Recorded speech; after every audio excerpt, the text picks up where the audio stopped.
olá concurseira, finalmente acabou o estresse, acabou aquele desespero, aquela angústia, né? Aquela situação que você falou assim, nossa, professor, vai ser cancelado ou não o concurso do MPU? Tomara que seja cancelado e tudo. Bom, o concurso do MPU não foi cancelado, tá? Ocorreu normalmente, sem problema nenhum, e agora você está comigo, professor Paulo Alexandre, e nós vamos trabalhar a parte de ética, primeiramente a parte de ética, dentro dessa parte de prova do MPU. Gente, foi muito tranquila a parte de ética, sem surpresa, sem nada apertando o calo, nada fora do comum, sempre dentro daquele contexto que eu manipulo, que eu bato papo em sala de aula, ou seja, que é a ideia de que você não pode se fechar ao universo, você não pode se fechar ao universo de que ética é só o decreto. Ética é o decreto, ética tem outras situações além do decreto. É o decreto 8429, entendeu? 8.112, e a gente dentro desse contexto vai trabalhando informações dentro dessa perspectiva aí. Quando a gente começa a bater um papo na parte de ética, primeira questãozinha trabalhada é essa aqui. Perceba o seguinte, que a questãozinha de ética, a primeira questão, vem trazendo a seguinte informação. Ao colher em seu local de trabalho assinaturas em um abaixo-assinado para pleitear a substituição do coordenador de uma repartição, o servidor público não agirá de maneira antiética, já que o direito de livre expressão lhe é garantido por lei. Vem cá, o direito de livre expressão é garantido por lei, mas perceba o seguinte, você tem que respeitar o próximo, meu querido. Você tem que respeitar. O direito de livre expressão é garantido por lei? Legal, mas não foi isso que ele perguntou aqui. Perguntou se você estruturar um abaixo-assinado para tirar teu chefe. Veja bem, meu querido, você pegou um abaixo-assinado para tirar o chefe. E aí, isso é ético ou não? Tá? Então, na questãozinha ele fala, olha, ele não agirá de maneira antiética. O item é falso, ele foi antiético e tem previsão legal para isso. Tá? Olha só no decretozinho aqui, olha aqui, perceba comigo. É vedado ao servidor público prejudicar deliberadamente a reputação de outros servidores e cidadãos que deles dependam. Cara, você fez um abaixo-assinado para tirar teu chefe. Meu querido, qual é a regra de vida? Se você não gosta do teu chefe, deita na BR. Pô, fala sério, você fazer um abaixo-assinado para tirar um chefe, isso é uma atitude de um agente público, de um servidor público? Fala sério, cara. O ato foi antiético sim, e tem essa previsão aqui, e eu posso te enquadrar em outro inciso, não é só em um não. Permitir que perseguições, simpatias, antipatias, caprichos, paixões ou interesse de ordem pessoal, porque ele não disse o motivo do abaixo-assinado, tá? Ele não disse o motivo, você está fazendo abaixo-assinado, por quê? Não disse o motivo, tá? Interfiram no trato com o público, com os jurisdicionados administrativos ou colegas hierarquicamente superiores ou inferiores. Então significa que, olha, fazer um abaixo-assinado para tirar o chefe é uma atitude antiética, porque não é corriqueiro. Onde é que você faz abaixo-assinado? Você faz abaixo-assinado enquanto tu é concurseiro e quer tirar um professor. Aí tu faz abaixo-assinado que você quiser. Tá? Ainda bem que não rola abaixo-assinado para professor de videoaula. Legal? Mas a ideia é que, no caso da prova, realmente ele foi antiético. Liberdade de expressão é relativa, não é absoluta. Tá? E você tem consequências. Perceba, a liberdade de expressão é dentro de um contexto pessoal, na sua vida. Agora, como agente público, a sua liberdade de expressão é relativa. Tá? Segundo itemzinho aqui, questãozinha 22. Beleza? Cuidado aí com o que o pessoal tem colocado, hein? A servidor que já tenha sido advertido por diversas vezes por condutas antiéticas no trabalho, incorre em insubordinação grave em serviço, poderá ser suspenso ou demitido. Ah, então essa questãozinha aqui, bom, já vou adiantar, ela é falsa. Agora eu vou te explicar por que ela é falsa. O servidor público, vem aqui comigo, o servidor público, no caso, que já tinha cometido várias faltas, ele cometeu o quê? Ele foi advertido por várias condutas antiéticas. Meu querido, você está numa questão de ética no decreto 1171. Então perceba o seguinte, quando o cara é direcionado à comissão de ética, a única pena aplicada é a pena de censura.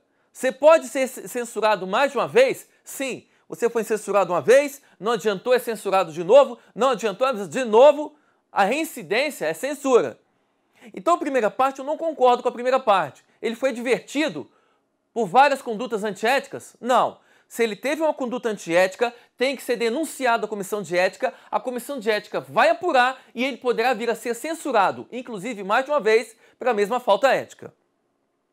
A segunda parte que ele coloca diz, olha, incorra em subordinação grave em serviço. Insubordinação grave em serviço está prevista no artigo 132 da 8.112, no seu inciso 6º, e é passível de demissão, não é de suspensão. Então, por mais de um motivo, o item é errado. Legal? Não cometa esse vacilo. Espero que você esteja aí comigo, acompanhando direitinho. Falso, falso. Legal? Tranquilo, sem problema nenhum. Vamos lá? 23. Olha só ele puxando a lei de improbidade administrativa. Cometerá crime de improbidade administrativa que importa enriquecimento ilícito a servidora pública que induzir o Estado a adquirir, por preço superior ao do mercado, cartucho de impressora, cartucho de impressora de empresa pertencente a seu familiar. Isso é enriquecimento ilícito? Olha aqui. Lei 8429, Lei de Improbidade Administrativa. Artigo 9, artigo 9º, artigo 10, artigo 11. Artigo 9º fala de enriquecimento ilícito. Artigo 10 fala de dano ao erário público. E artigo 11 de atentado, ou seja, ato atentatório aos princípios da administração pública. Artigo 12 fala das penalidades. Aqui ele perguntou, esse caso é de enriquecimento ilícito? Esse caso está vinculado ao artigo 9º da Lei de Improbidade? O item é certo ou errado para você? Você que já deu uma lidinha aí, dentro desse contexto, percebe que essa questãozinha 23 aqui não confere com a realidade, tá? Olha só, acompanha aqui comigo. Ato de improbidade administrativa. Isso aqui não é enriquecimento ilícito, é dano ao erário público. Ato de improbidade administrativa constitui ato de improbidade administrativa que cause lesão ao erário. Qualquer ação ou omissão dolosa ou culposa que enseje perda patrimonial, desvio, apropriação, malbaratamento ou dilapidação dos bens ou haveres das entidades. Legal. Aí vem, inciso 5º. Permitir ou facilitar a aquisição, permuta ou locação de bem ou serviço por preço superior ao do mercado.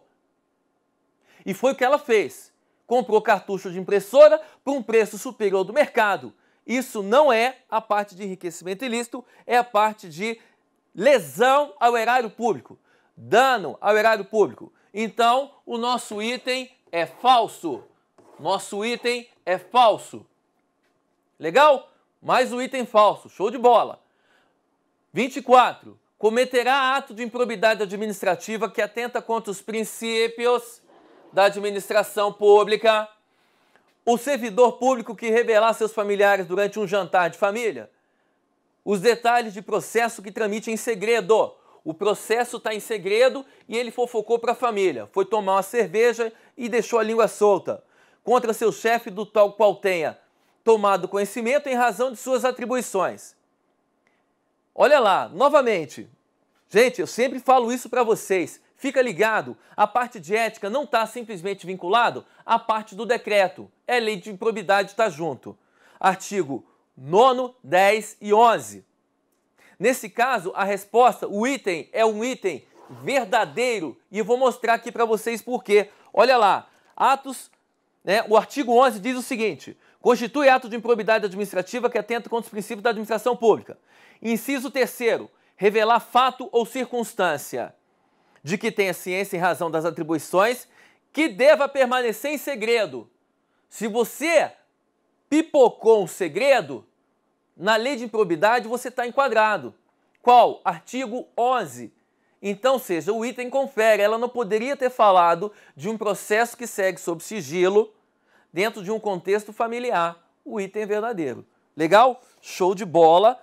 Tranquilex aí, a questãozinha 24. Próxima questão, para a gente não perder a nossa caminhada. Vem comigo. Considere a seguinte situação hipotética. Bacana essa questão aqui, gente. Chefe de determinada repartição perdia um subordinado que estava de saída para comprar um lanche. Olha, o cara estava de saída para comprar um lanche, tá?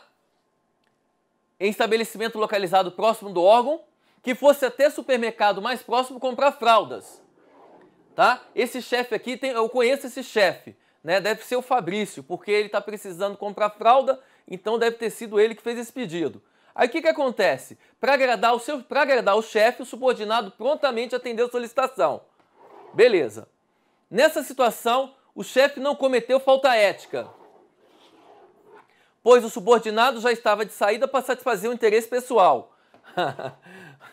Essa questão foi bacana, bem montada essa questão. Olha aqui comigo, percebam, o cara estava saindo para comprar um lanche. Então ele estava saindo no horário de expediente para comprar esfirra. Tá? Aí ele sai no horário de expediente para comprar esfirra. Primeira pergunta, pode? Você pode sair no horário de expediente para comprar esfirra? É possível isso? Formalmente não, cara. Ah, mas eu posso sair com autorização do chefe. Tá falando que ele teve autorização do chefe para sair para resolver um interesse pessoal? Não tá. Primeiro erro. Segundo erro é o desvio. Tá? Ou seja, um erro não justifica o outro. O primeiro erro é ele não pode sair sem autorização. O segundo erro é que mesmo saindo sem autorização, o chefe ainda pede para comprar uma fralda. Os dois estão cometendo infrações éticas aí, dentro desse contexto. Nessa questãozinha 25. E tem fundamentação isso na 8.112 e no decreto. Olha só no decreto como é que ele coloca. Decreto, vedações. É vedado ao servidor público desviar servidor público para atendimento a interesse particular.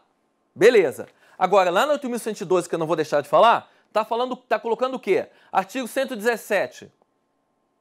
É proibido ao servidor público, olha o inciso 1º, ausentar-se do serviço durante o expediente, sem prévia autorização do chefe imediato. Ele não tem autorização para isso. Utilizar pessoal ou recursos materiais da repartição em serviços ou atividades particulares. Comprar fralda. E exercer quaisquer atividades que sejam incompatíveis com o exercício do cargo ou função, né, e com o horário de trabalho.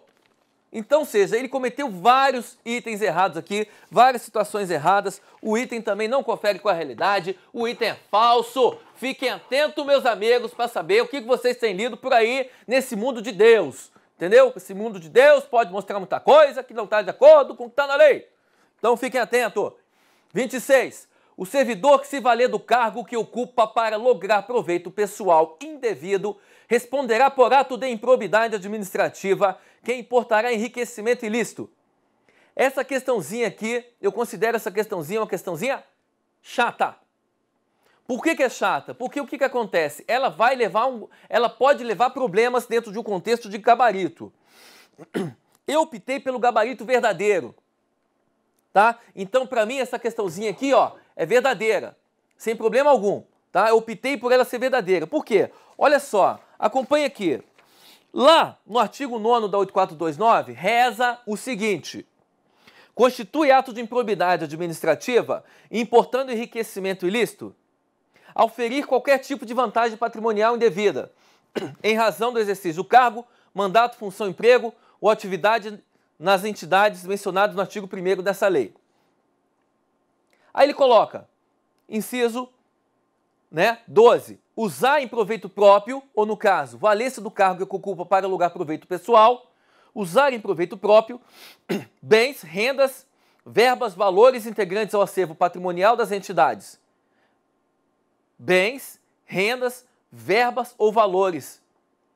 No caso da questãozinha, olha só, o servidor que valer do cargo que ocupa para lograr proveito pessoal indevido, proveito pessoal indevido, está tipificado no decreto.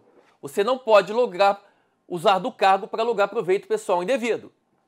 Responderá por ato de improbidade administrativa. Legal, que importa enriquecimento ilícito. Dentro do meu ponto de vista, é verdadeiro. Mesmo ele não colocando, mesmo eles não explicitando o que gera o enriquecimento ilícito.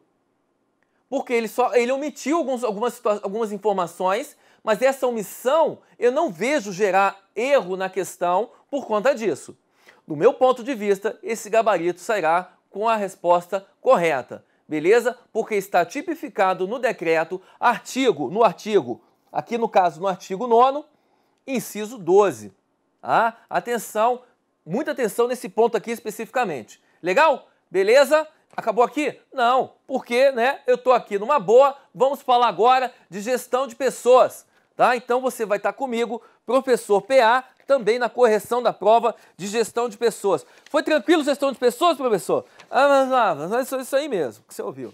Então vamos lá comigo. Olha a primeira questãozinha de gestão de pessoas. Ela foi tranquila sim, gente. Tá? Ele deu um foco, ele esqueceu sim, ele esqueceu a parte de liderança, ele esqueceu a parte de motivação, ele esqueceu Maslow, graças a Deus, ele esqueceu Herzberg, ele esqueceu Gregor, finalmente ele esqueceu desses caras e foram para outra situação mais focada para uma estrutura de prova de concurso público.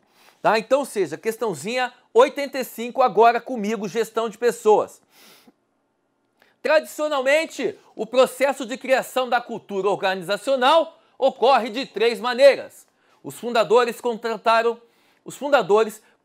e mantêm empregados que pensem e sintam as coisas da mesma forma que eles. Opa, verdadeiro.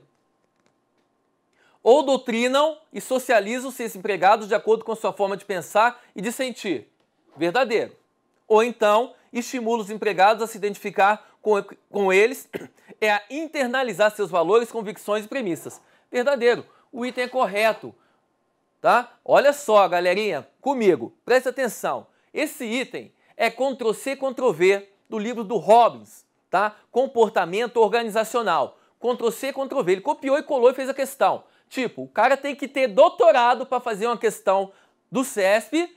Ele vai no livro, abre o livro, copia a questão, monta a questão, põe na prova e ganha bem pra caramba. Então, seja, passou no concurso público, meu querido, vá fazer doutorado para fazer questão de prova, tá? Porque isso aí é o caminho. Essa é a fonte, tá? Aí dentro desse contexto, perceba, ele copiou e colou.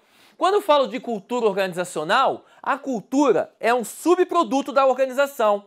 Eu vendo carro, mas o meu subproduto que eu tenho que vender para você, que é meu funcionário, valor, princípio, tabus, crença, lenda, história, heróis.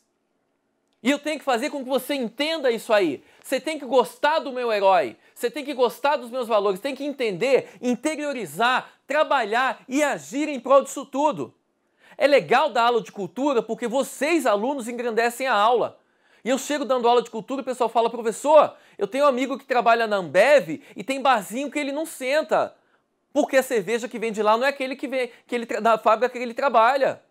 Isso é uma questão de cultura organizacional. O cara, ó, se você fizer uma festinha num barzinho tal, ele não vai. Porque ali tem a cerveja da concorrência. Isso é cultura, gente. Cultura da empresa. Então isso faz parte desse contexto, tá? O item tá corretinho. O item 85, gente, tá show de bola aí. Tranquilo. Não foi difícil, hein? Ó, nada de falar, professor, tá difícil. Para de chorar, moleque. Então vamos lá. Em uma empresa em que a cultura organizacional é difundida e os valores e crenças são pontos de referência claros e compartilhados pelos colaboradores, estabelece um acordo tácito que evoca o lema um por todos e todos por um, né? Só onde é que você viu isso aí? Um por todos e todos por um, né? Lógico, isso aí é um ditado antigo dos 3 mosqueteiros e assim por diante. Então, vejam aqui comigo, olha só, dentro desse contexto, percebam, quando eu falei difundido em valores e crenças são subprodutos da empresa. Então, quais os valores da empresa e o que a empresa acredita? Ele está afirmando que você interiorizou isso, os valores da empresa e as crenças da empresa. E isso acaba se tornando, sim, um acordo tácito. O que é tácito, professor? Subentendido. Aquele que ninguém fala, mas todo mundo age.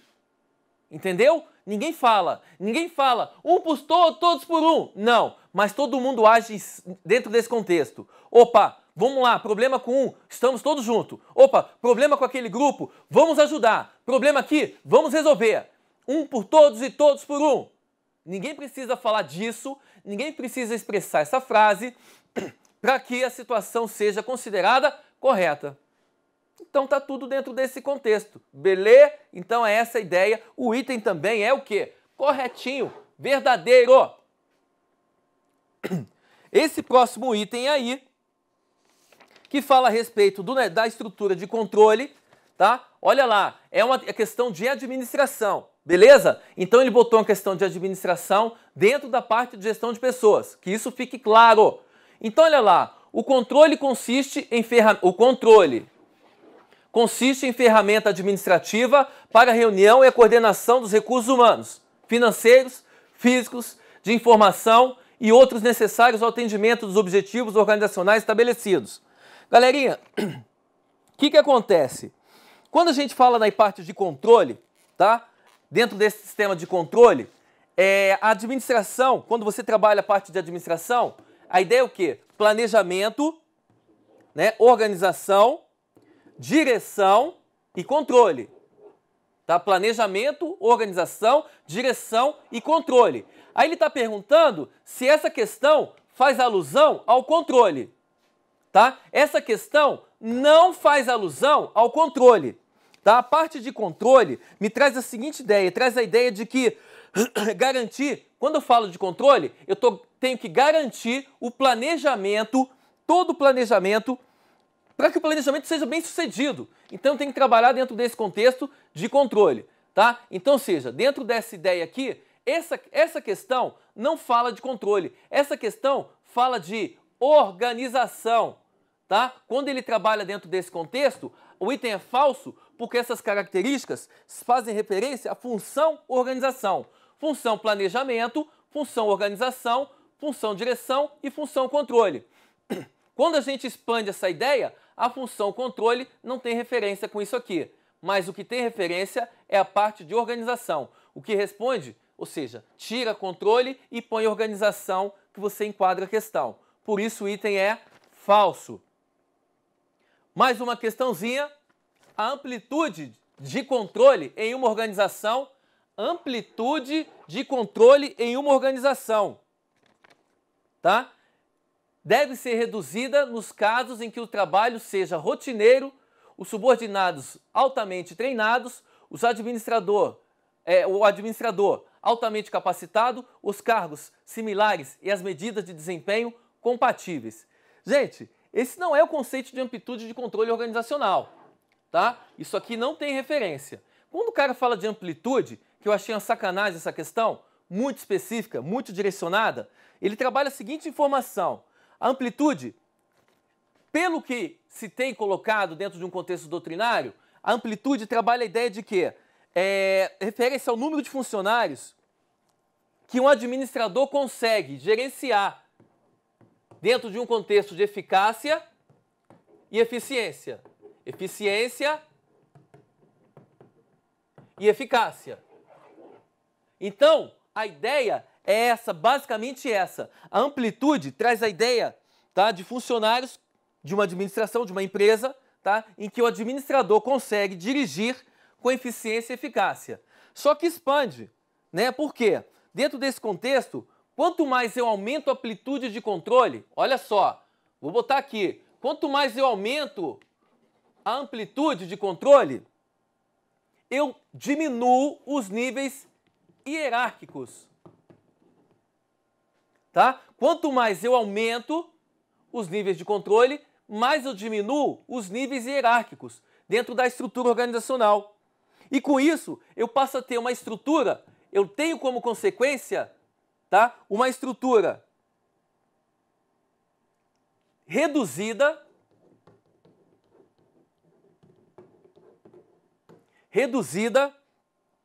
e achatada. Reduzida e achatada. Quando eu faço o contrário, aumento os níveis de amplitude, consequentemente, né, diminuo os níveis de amplitude, aumento os níveis hierárquicos. Isso vai me gerar uma estrutura empresarial de empresa alta e alongada.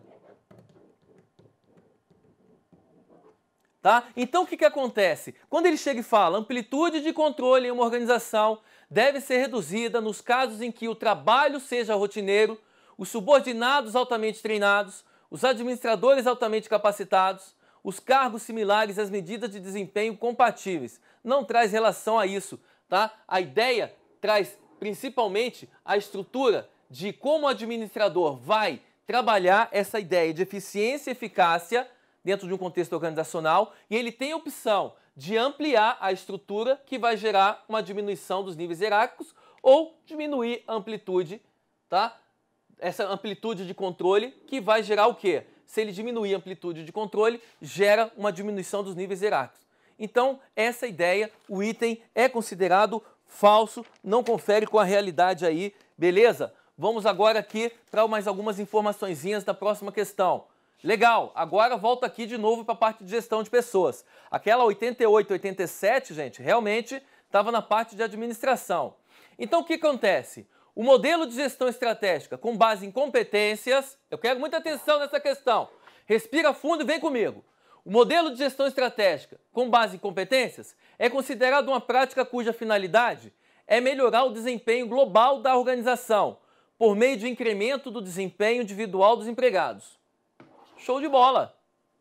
Aqui, perceba o seguinte, quando eu falo dentro de um contexto formal de modelo de gestão de competência, eu quero que você saque o seguinte, galerinha, atenção, esta questão é passível de recurso, mas não é por conta da estrutura dela não, ela está correta. Quem teve aula comigo matou essa questão porque eu brinquei de gestão de competência, porque tem uma avaliação de desempenho que é a avaliação de competência. Então eu tive que falar de competência para isso. Então noção de competência, o cara que deu uma olhada na aula viu, beleza, sem problema nenhum. Mas perceba o seguinte, que quando eu trabalho essa ideia, esse conteúdo não está no edital do MPU. Se não está no edital do MPU, é passível de recurso. Percebam isso e aí vocês podem elaborar recurso por conta dessa situação. Se não está no edital, pode elaborar um recurso, tá? Mas, dentro de um contexto formal, o item está corretinho, tá? Por quê? O modelo de gestão estratégica com base em competência é considerado uma prática cuja finalidade é melhorar o desempenho global da organização por meio de incremento do desempenho individual dos empregados. Show de bola, tá? E não é só individual também, dentro de um contexto coletivo. Mas a questão não tem erro algum, aí tá tudo certo. Nossa última questão, aleluia, professor, você está mais tempo fazendo a questão do que eu fiquei fazendo prova. Então vamos embora. As grandes correntes teóricas sobre gestão de pessoas podem ser agrupadas em 4 categorias principais. Modelo articulado de gestão de pessoas, com departamento pessoal, como gestão do comportamento humano, como gestão estratégica e como gestão de competências e vantagem competitiva. Legal? Então o que acontece? O item, vou ser direto, o item é verdadeiro porque ele descreveu a evolução do processo de gestão de pessoas. Tá? Então o que acontece? Modelo articulado de gestão de pessoas como departamento pessoal. Legal. Isso aqui, ó, esse item refere-se ao período do século XIX até a década de 30. Como gestão do comportamento humano, tá? Então, seja, como gestão do comportamento humano já parte. Modelo de articulado de gestão de pessoas como departamento pessoal, como gestão do comportamento humano, que já vem da década de 30 até a década de 70, como gestão estratégica, que é da década de 70 até a década de 90, e como gestão por competência e vantagem competitiva, que é a partir da década de 90. O processo trabalha dentro desse contexto. Gestão de pessoas como departamento de pessoal, do século XIX até a década de 30, né? Do início do século XIX até a década de 30, como gestão do comportamento humano, da década de 30 até a década de 70, como gestão estratégica, de 70 a 90, tá? E como gestão por competência e vantagem competitiva a partir da década de 90. Dentro desse contexto, meu querido, olha só, a gente encerra aqui essa ideia, esse contexto, nossa provinha do MPU, que você tenha tido muita sorte, que você logre êxito, que você realmente tome posse, entre exercício e não desista nunca, beleza? A gente encerra aqui e aí valeu, a gente volta a qualquer hora dessa aí.